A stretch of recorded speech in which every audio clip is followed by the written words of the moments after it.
BRS హయాంలో ప్రజాస్వామ్య హక్కులు కాలరాశారన్నారు MLA NM Srinivas Reddy. SIT కి తన వాంగ్మూలం ఇచ్చానని, ఫోన్ ట్యాపింగ్ పై సమగ్ర దర్యాప్తు జరగాలని కోరారన్నారు.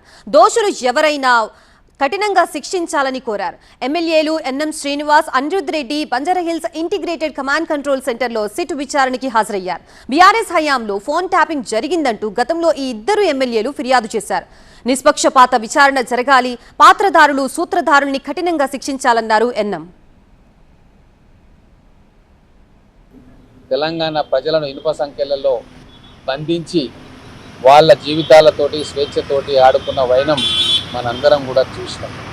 ప్రజాప్రభుత్వం వచ్చిన తర్వాత మొట్టమొదటిసారిగా ఈ ఫోన్ ట్యాపింగ్ వ్యవస్థ నిక్కచ్చిగా దర్యాప్తు జరగాలి.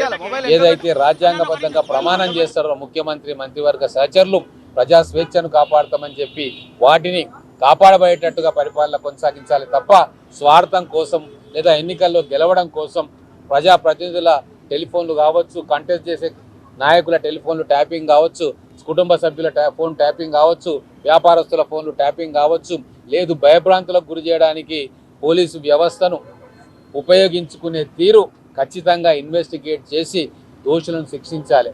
కింద ఉన్న కానిస్టేబుల్ స్థాయి నుంచి పైన ఉన్న డీజీపీ దాకా, కింద ఉన్న ప్రజాప్రతినిధులు ఎమ్మెల్యేల స్థాయి నుంచి మంత్రులు, ముఖ్యమంత్రి దాకా ఎవరైతే ఈ ఫోన్ ట్యాపింగ్లో ప్రత్యక్షంగా పరోక్షంగా పాలు పంచుకున్నారో వాళ్ళందరికీ కూడా కఠినమైన శిక్షలు చట్టాలను అనుసరించి వేయాలన్న తాపత్రయంతో మేము అందరము కలిసి ఫోన్ ట్యాపింగ్ మీద కంప్లైంట్ ఇవ్వడం జరిగింది. పోలీసు వాళ్ళు విచారణ చేస్తూ ఉన్నారు.